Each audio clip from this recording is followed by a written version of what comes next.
My department chair accused me of selling exam answers to 12 students based on emails from my account. I proved my email was hacked by a teaching assistant I failed last semester, who'd been running a cheating ring and framing me to avoid expulsion. The department chair slid the printed emails across her desk like evidence at a murder trial, 12 of them. Each one showed my university email address, offering exam answers for $500. My signature at the bottom. My office hours are listed as the pickup time. I watched the pages fan out in front of me and felt my entire career collapse into a space the size of a fist. Dr. Eleanor Vance folded her hands and said the words that would haunt me for months. I couldn't even speak. My mouth opened, and nothing came out because there's no script for the moment your life gets hijacked by your own digital ghost. I'd been teaching Introduction to Organic Chemistry at Hillcrest University for 6 years. Not tenure track, but steady. Good evaluations. Students who actually showed up to my office hours, which in academia feels like winning the lottery. I lived in a 1-bedroom apartment 4 blocks from campus, drove a 12-year-old Subaru with a duct-taped bumper, and genuinely believed I was building something resembling a career. The kind of naive optimism that makes you vulnerable. I had 240 students across 3 sections that semester, which meant 240 exams to write, grade, and defend. It also meant 240 potential points of failure. I just didn't know one of them had already decided to burn my life down. The meeting happened on a Friday in October. I'd walked into Eleanor's office thinking she wanted to discuss my spring course load. Instead, she had campus security standing outside her door and the university's legal counsel sitting in the corner with a laptop. Attorney Jeffrey Krause introduced himself without standing up, which should have been my first clue this wasn't a conversation. It was an ambush. Eleanor explained that 12 students had come forward independently over the past 72 hours. Each one had emails proving I'd sold them answers to the midterm exam scheduled for Monday. The emails went back 3 weeks, detailed pricing structures, instructions for cash payments, even a goddamn refund policy. I stared at the pages and watched my own words accuse me. Except they weren't my words. I'd never written a single one of them. "This isn't me," I said. My voice sounded hollow, even to myself. Someone hacked my account. Eleanor's expression didn't change. She'd been department chair for 11 years and had probably heard every excuse tenure-track professors and adjuncts could manufacture. Krause finally looked up from his laptop. Quote, "Thrust." He said it like he was reading a parking ticket. 0 inflection, maximum damage. I tried to explain that I'd failed a teaching assistant last semester. A graduate student named Elliot Reeves who'd plagiarized half his biochemistry thesis and then contested the grade through every possible channel. I'd spent 4 months defending my decision to the Graduate Appeals Committee.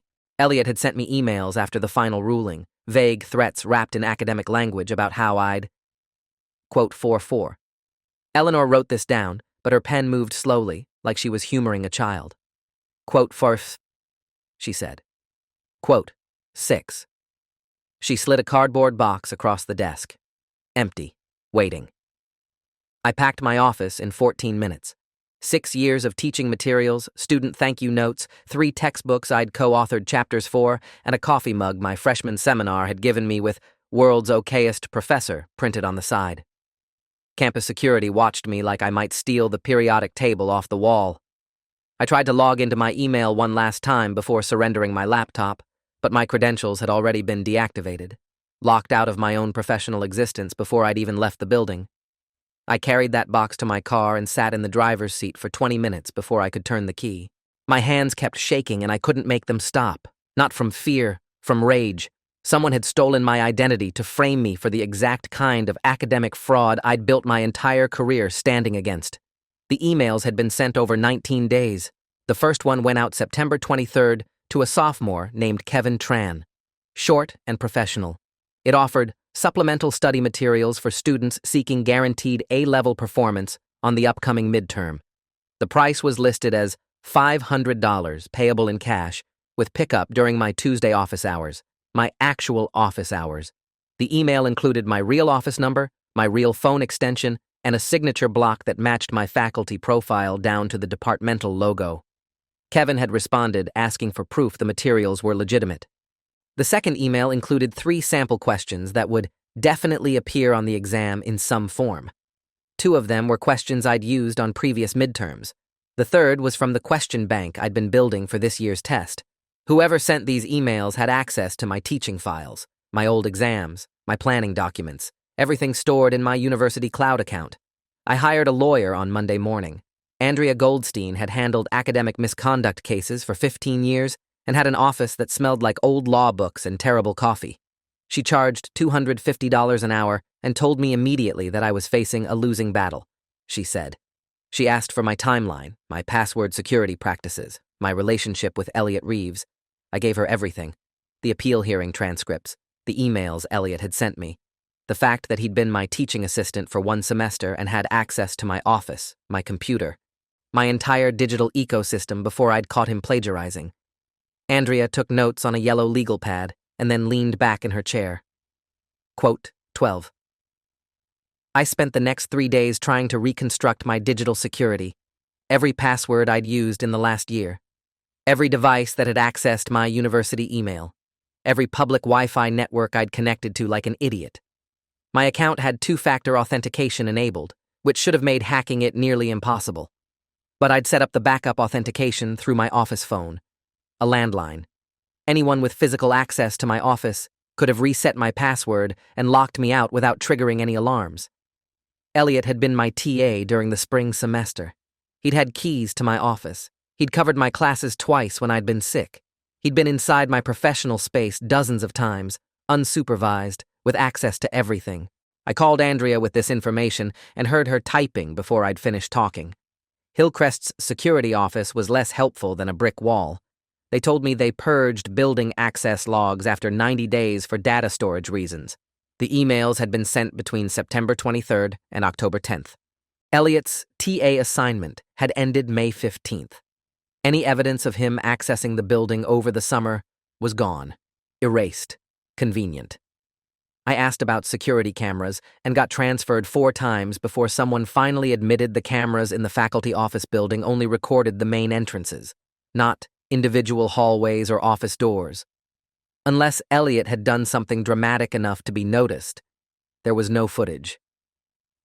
I hung up and put my fist through the drywall next to my kitchen sink. Not my smartest moment. I drove to urgent care with my hand wrapped in a dish towel and explained to the nurse that I'd fallen. She didn't believe me, but she set the 2 broken knuckles anyway. Cost me $400 I didn't have.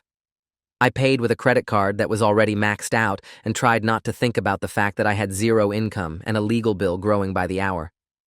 The students who'd received the emails were all enrolled in my Tuesday-Thursday section. Introduction to Organic Chemistry, 10 a.m., Lecture Hall C203, a mix of sophomores and juniors, pre-med and biology majors, the kind of students who lived on energy drinks and stress. The university interviewed all 12 of them as part of their internal investigation. I wasn't allowed to contact any of them directly, but Andrea subpoenaed the interview transcripts through a legal process that took 11 days and cost me another $2,000 I didn't have. The transcripts arrived in a manila envelope thick enough to qualify as a weapon. I read through them in one sitting at my kitchen table while drinking gas station coffee and feeling my stomach turn inside out. Kevin Tran had been the first to respond to the emails. He'd paid $500 cash during my Tuesday office hours on October 1st. According to his statement, he'd knocked on my office door at 2:15 p.m., received an envelope containing 4 pages of typed exam questions with answers, and left without much conversation. He described me wearing a navy blue cardigan and wire-rimmed glasses. I owned a navy blue cardigan. I wore wire-rimmed glasses every single day, but I hadn't been in my office that Tuesday. I'd been at a faculty development workshop across campus from noon until 4 p.m., attendance recorded, sign-in sheet verified. Kevin had given $500 to someone pretending to be me, someone who looked enough like me to pass, someone who had a key to my office and knew my schedule well enough to know when I'd be gone. 8 other students had similar stories. They'd knocked on my office door during posted hours, received envelopes, paid cash, and left. The meetings were always brief, under 5 minutes, no real conversation, just transaction. 3 students said I'd seemed distracted or in a hurry. One mentioned that my voice sounded different, deeper maybe, like I had a cold. Another said I'd been wearing cologne, which was notable because I never wore cologne. I'm allergic to most fragrances, and my students knew this because I'd mentioned it multiple times when explaining laboratory safety protocols. Whoever was impersonating me was good, but not perfect. The details were piling up like evidence at a crime scene, except no one was looking at them as evidence of my innocence. The university was treating them as proof that I'd run a sophisticated cheating operation. 3 students hadn't picked up physical materials. They'd paid via Venmo after receiving emails with answer keys attached as password-protected PDFs. The Venmo account wasn't mine. It belonged to someone using the handle _quote 18_ with a profile picture of a generic stock photo. The account had been created September 15th. It had received payments from 47 students over the course of 3 weeks. Not just my students. Students from other sections, other professors, other departments. This wasn't just about framing me. This was about running a comprehensive cheating operation and making me the fall guy. Andrea got a court order to access the Venmo account records. The bank account it was linked to had been opened with a fake ID and closed October 12th, the day after the scandal broke. The money had been withdrawn in cash from 3 different ATMs across the city. Whoever did this had planned their exit before they'd even started. I filed a police report on October 19th. Detective Luis Barrientos, Hillcrest City Police Department, Economic Crimes Division, 14 years on the force. He took my statement in an interview room that smelled like industrial cleaner and stale fear. I explained everything: the failed TA, the hacked email, the impersonation, the Venmo account, the missing security footage. Barrientos listened and took notes, but his expression never changed. When I finished, he leaned back in his chair and said, quote 19. He slid his card across the table anyway. Quote 20. I started following Elliot. Not physically. I'm not stupid enough to get hit with a stalking charge, but digitally. His social media accounts were all public because he'd been networking aggressively after his academic suspension. LinkedIn, Instagram, Twitter. He'd rebranded himself as a science communication consultant and was posting daily about graduate school applications and research opportunities. Clean-cut profile pictures, professional language, zero indication he was running a cheating ring or framing his former professor. But then I noticed something. He'd posted a photo on Instagram October 3rd, a coffee shop selfie with the caption, quote 22. Visible in the background was a laptop screen showing what looked like a spreadsheet. I downloaded the image and zoomed in until the pixels turned into abstract art. The spreadsheet had names, dates, dollar amounts. I couldn't read the specifics, but the structure was clear. This was a transaction log. I sent the image to Andrea with a subject line that just said, "Look at this." Andrea forwarded it to a digital forensics expert named Dr. Raymond Park. He ran a private investigation firm specializing in cybercrime and had testified in 43 federal cases. His rate was $300 an hour and worth every penny. Park enhanced the image using software I didn't understand and techniques I couldn't pronounce. What came back was a readable spreadsheet showing dates, student names, course numbers, and payment amounts. 12 of the entries matched the students who'd accused me. The dates corresponded with when the emails had been sent. The amounts were all $500. At the bottom of the visible section was a note in red text. Quote, 24 Park generated a forensic report documenting the image metadata, the enhancement process, and the visible evidence. He signed it with his credentials and case number. Andrea filed it with the university's legal office and the police department simultaneously. I didn't let myself hope. Not yet. The university's response took 6 days. 6 days of sitting in my apartment, eating ramen, and checking my email every 14 minutes. 6 days of watching my savings account drop below $1,000. 6 days of ignoring calls from my mother asking if everything was okay, because I couldn't bring myself to explain that my career had been murdered by a spreadsheet and spite. Finally, Eleanor sent an email requesting an emergency meeting. Andrea came with me this time. We sat across from Eleanor and Jeffrey Krause in the same office where this nightmare had started. Krause opened his laptop and pulled up Elliot's Instagram post without speaking. Then he pulled up the enhanced image. Then he pulled up security footage I hadn't known existed. Hillcrest's IT department had gone back through network access logs after receiving Park's report. They'd found something the security office had missed. My faculty email account had been accessed from 17 different IP addresses between September 15th and October 11th. Most of them were traced to public Wi-Fi networks across the city, coffee shops, libraries, the student union, but 3 of them came from a residential address registered to Elliot Reeves. He'd logged into my account from his apartment, multiple times, using credentials he'd reset through my office phone, which he'd had access to during his TA semester. The IT department had also found deleted drafts in my email trash folder, drafts of the fraudulent messages written and revised before being sent. The deletion timestamps showed someone had tried to permanently erase them October 11th, the same day the investigation started, the same day Elliot closed his Venmo account and disappeared from campus. Eleanor's hands were shaking when she spoke. "We owe you an apology," she said. Her voice cracked halfway through and she had to stop. Kraus took over. "The university is prepared to reinstate your position immediately, restore your pay retroactively, and issue a formal statement clearing your name. We're also terminating Mr. Reeves's enrollment and referring his case to law enforcement for criminal prosecution. This should never have happened. Should never have happened." 4 words that were supposed to erase a month of hell. I sat there and felt nothing. Not relief, not vindication. Just an empty space where my trust in institutional justice used to live. Detective Barrientos arrested Elliot Reeves on November 2nd. The charges included identity theft, fraud, computer crimes, and conspiracy to commit academic fraud. The arrest happened at 6 a.m. at Elliot's apartment, with enough police presence that his neighbors called the local news station. I watched the footage on my laptop and felt something dark and satisfied uncurl in my chest. Elliot in handcuffs. Elliot being walked to a police car. Elliot's face completely blank, like someone had unplugged his personality. The news report identified him as a former graduate student accused of masterminding a cheating ring and framing a professor. They used my name, but didn't show my face, which was Andrea's doing. She'd negotiated with the university and the police to keep me as anonymous as possible, protecting what was left of my reputation. The evidence against Elliot was overwhelming. The IP logs, the Instagram post, the Venmo account linked to his bank records through a complicated digital trail Park had spent 80 hours untangling. The fake ID used to open the account had been purchased using Elliot's credit card.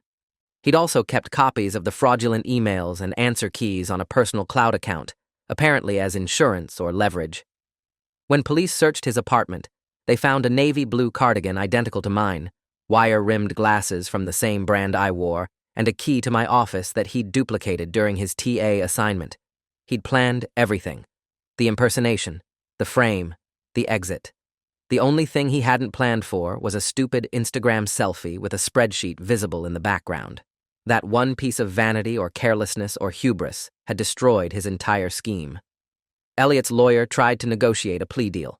The prosecutor, Assistant District Attorney Monica Delgado, 11 years in the office, rejected it immediately. Quote, 28. She told his lawyer during a hearing I attended with Andrea. Quote, 29. The trial was scheduled for March. I'd have to testify. I'd have to sit in a courtroom and explain how a former student I'd failed had hacked my life and worn it like a disguise. I'd have to look at him across a courtroom and remember what it felt like to have my entire existence invalidated by 12 printed emails. Andrea promised me it would be cathartic. I didn't believe her. The university reinstated me in mid-November. They gave me my office back, my course load back, my login credentials back. They issued a formal apology in a campus-wide email and held a faculty meeting where Eleanor publicly acknowledged the investigation's failures. They offered to pay my legal fees, which by that point had exceeded $18,000. I accepted. I also demanded they upgrade their security systems, implement mandatory IT security training for all faculty and staff, and create an appeals process for faculty accused of misconduct. They agreed to all of it. I wrote the proposals myself and watched them get rubber-stamped by committees that had ignored me a month earlier. Watching institutional change happen because I'd nearly been destroyed felt like winning a fight by bleeding on your opponent. My students treated me like I'd returned from war. The first class after my reinstatement was standing room only, even though attendance wasn't mandatory. They applauded when I walked in. Actual applause. I stood at the lectern and didn't know what to say. Finally, I just started the lecture. Organic reaction mechanisms, nucleophilic substitution, the kind of content that would show up on their final exam. Halfway through, a student raised her hand. Jessica Chen, junior biochemistry major, straight A student who'd never missed a class. "Professor Brennan," she said, "we just want you to know that we never believed it. Not for a second." Her voice was steady and sure. Around her, heads nodded. Other students called out agreement. I had to stop lecturing and turn away until I could control my face. The 12 students who'd been caught in Elliott's scheme faced their own consequences. The university's academic integrity board ruled that they'd violated the honor code by purchasing exam answers, even though they'd been deceived about the source. 8 of them received failing grades in my course and academic probation. 4 were suspended for 1 semester. None of them were expelled. The board determined they'd been victims of a sophisticated fraud operation and deserved leniency. I testified on their behalf during the hearings, explained that they'd been manipulated by someone who knew exactly how to exploit student desperation. I didn't forgive them for being willing to cheat, but I understood how Elliott had made it seem legitimate. He'd used my identity like a permission slip, made academic fraud look like tutoring. Elliott's trial happened March 14th. I testified for 3 hours, walked the jury through my relationship with him as a teaching assistant, explained how I'd caught his plagiarism, described the emails he'd sent after I'd failed him, showed them the Instagram post, the enhanced spreadsheet, the IP logs, the evidence that had saved my career. Elliott's lawyer tried to paint me as vindictive, suggested I'd manufactured the evidence to destroy a promising student who'd challenged my authority. It fell apart when Monica introduced the navy blue cardigan and wire-rimmed glasses found in Elliott's apartment. She held them up and asked me to confirm they were identical to mine. I did.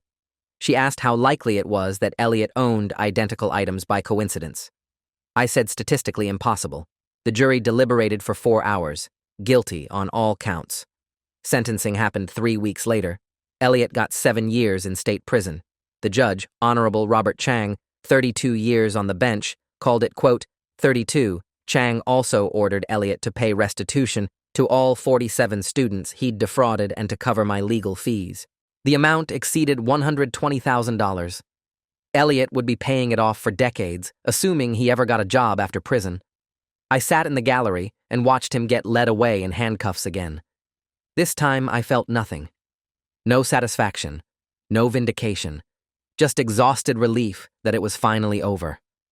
I kept teaching, finished the semester with better evaluations than I'd ever received.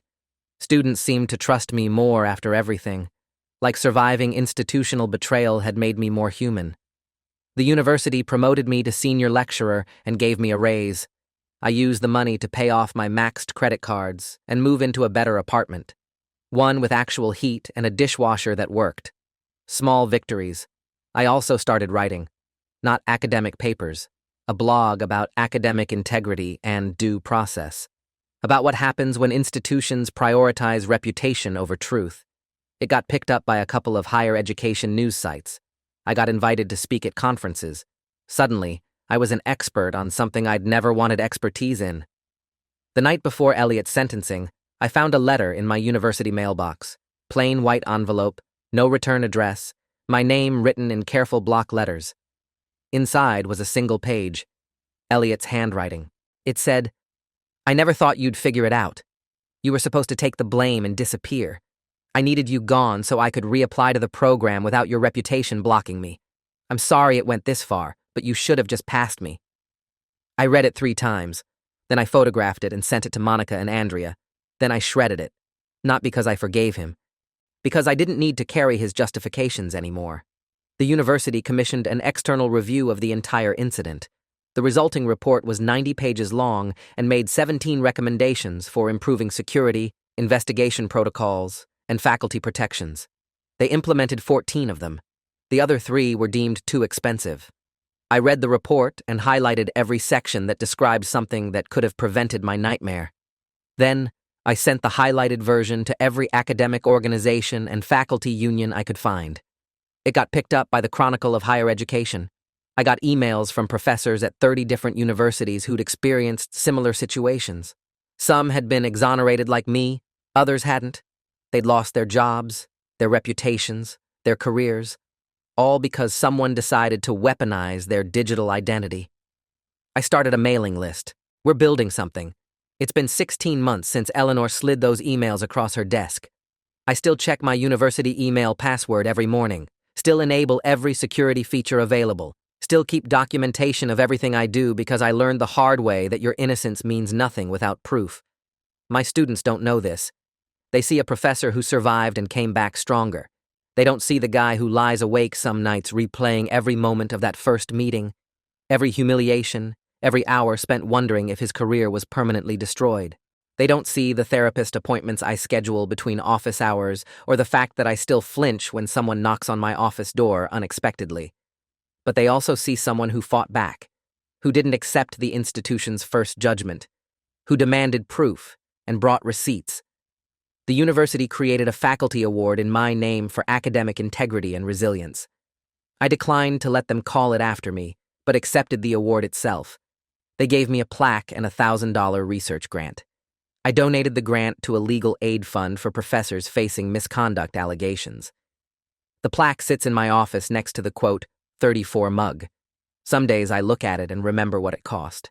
Other days, I look at it and remember what I saved. Elliot sends letters from prison sometimes. His lawyer must have advised against it because they stopped being apologetic and started being philosophical. Long, rambling explanations about pressure and desperation and how the academic system forces people into impossible choices. I don't read them anymore. Andrea has them forwarded to her office and filed away in case he tries something else. I don't think he will. 7 years is a long time to sit with the consequences of your choices.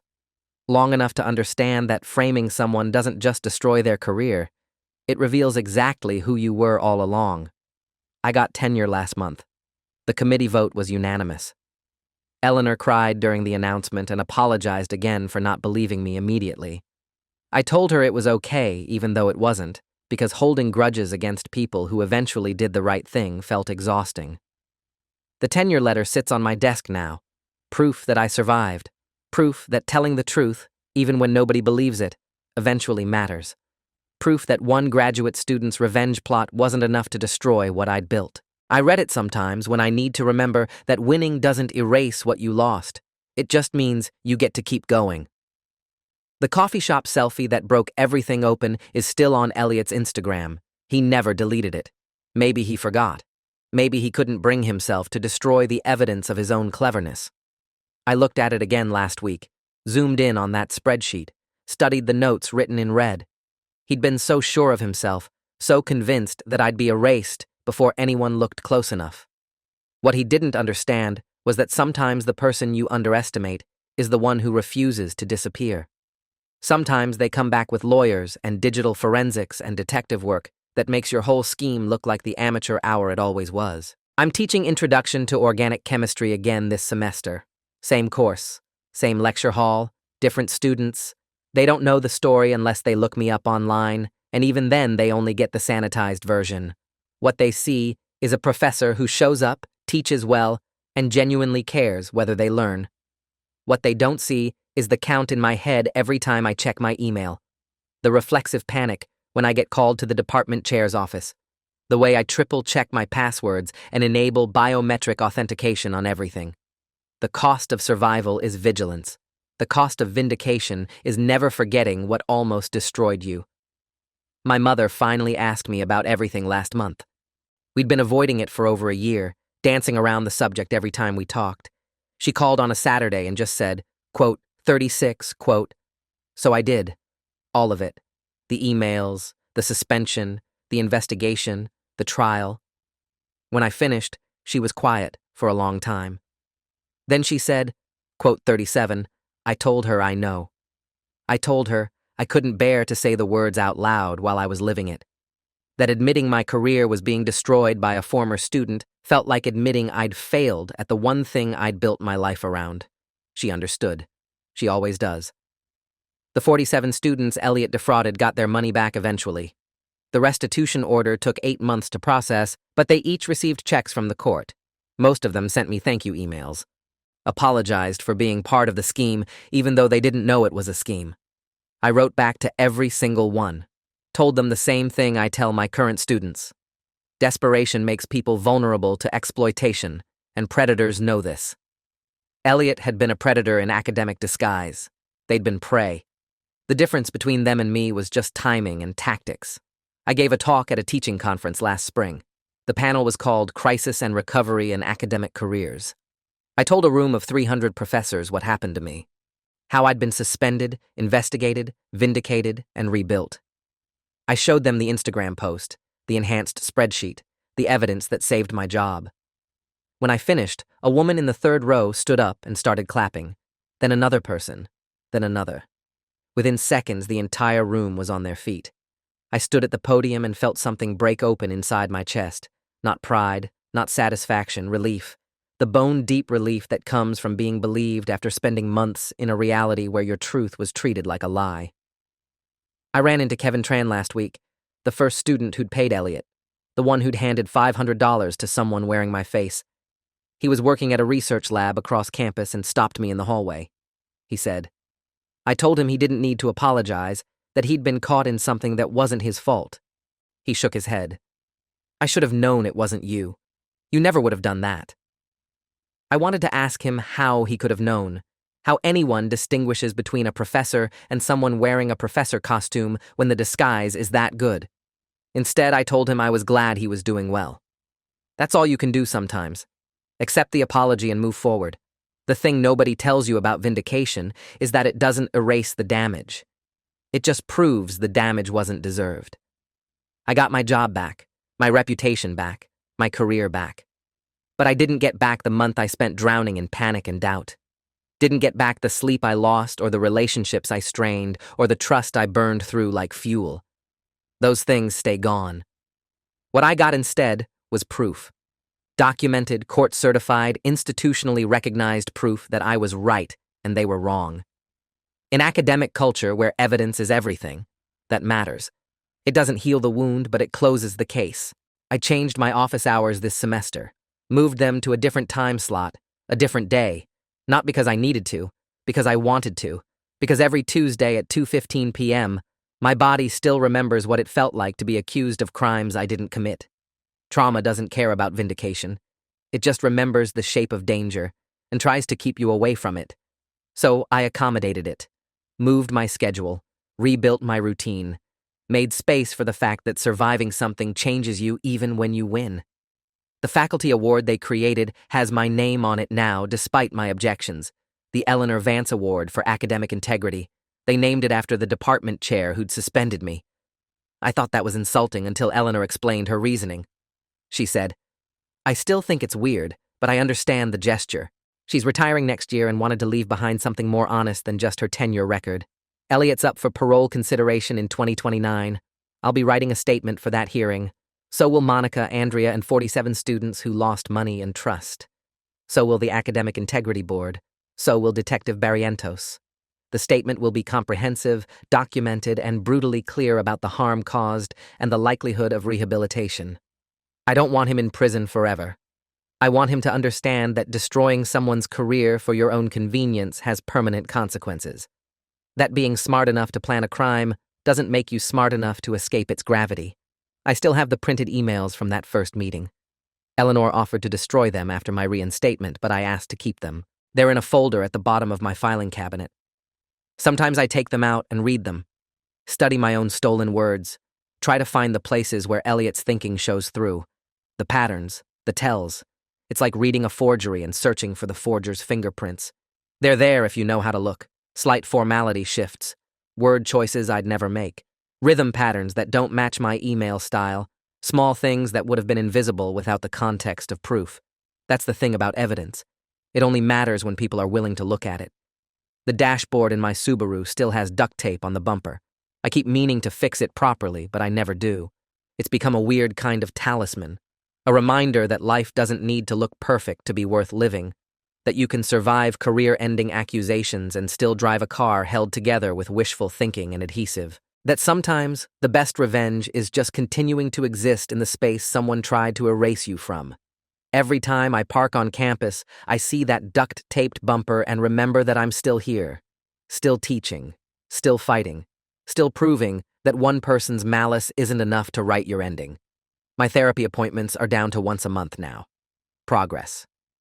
My therapist, Dr. Lisa Keating, 19 years practicing, says hypervigilance is a normal response to institutional betrayal.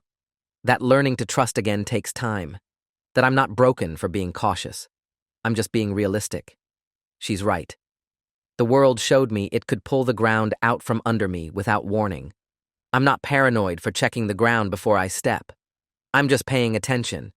That's not pathology. That's adaptation. That's survival becoming strategy.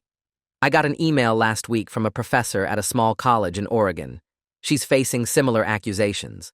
A former student claiming she sold test answers. No evidence yet. No Instagram selfie. Just accusations and an investigation. She found my name through the Chronicle article and asked for advice. I sent her Andrea's contact information and a document I created called Quote 44. It's 40 pages long, step-by-step instructions for documentation, legal representation, digital forensics, and emotional survival. I've sent it to 17 professors so far. None of them asked for this fight. All of them deserved better than they got. Some of them will win, some of them won't. But they'll all know they're not alone. The coffee mug is still on my desk. World's okayest professor. My freshman seminar gave it to me as a joke, but it's become something else. A mission statement. A philosophy. I'm not trying to be the best anymore. I'm trying to be okay. Consistently, reliably, boringly okay. Show up. Teach well. Go home. Repeat. Survive. That's enough. That's more than enough. That's everything. Justice happened. Slowly, expensively, exhaustingly, but it happened. Elliot is in prison. I'm tenured. The truth won. But winning feels different than I expected. Less triumphant, more relieved. Like putting down a weight you've been carrying so long you forgot what your spine felt like without it. I don't think about revenge anymore. I don't need to. The system that almost destroyed me eventually worked. That has to be enough. That has to be the ending, because there's no other one available. The students who gave me that coffee mug graduated 3 years ago. They send occasional emails updating me on medical school, research positions, life. None of them know how much that stupid mug mattered, how it became the one object that stayed constant through everything. I'll never tell them. Some things are too sacred to explain. Some small kindnesses become larger than the moment that created them. Some jokes become lifelines. That mug sits on my desk and reminds me every single day that I was someone's okay professor before I became someone's target. That identity didn't disappear just because someone tried to steal it. It just waited until I could reclaim it. If you've read this far, you already know how it ends. The bad guy goes to prison. The good guy gets tenure. The institution learns a lesson. But that's not really the ending. The ending is that I'm still here, teaching organic chemistry to students who'll never know this story unless they search for it. Grading exams with the kind of security protocols that would make a bank jealous. Living a life that looks completely normal from the outside while carrying the knowledge that normal can disappear in the time it takes to print 12 emails. That's the real ending. Not justice, not vindication, just persistence. The stubborn, unglamorous choice to keep showing up even after the world showed you exactly how fragile your place in it really is. I never did get my navy blue cardigan back. It's evidence now. Stored in a police warehouse somewhere with Elliot's wire-rimmed glasses and the fake key to my office. Maybe they'll destroy it eventually. Maybe it'll sit in evidence storage forever. Either way, I bought a new one. Same brand, same color, same fit. Because I refuse to let him take that too. Some things are too small to matter. Some things matter precisely because they're small. I wore it to class last week and nobody noticed. That's victory. That's what winning actually looks like. The absolute, unremarkable ordinariness of surviving. Thanks for watching till the end. Make sure to subscribe and like to not miss the next story.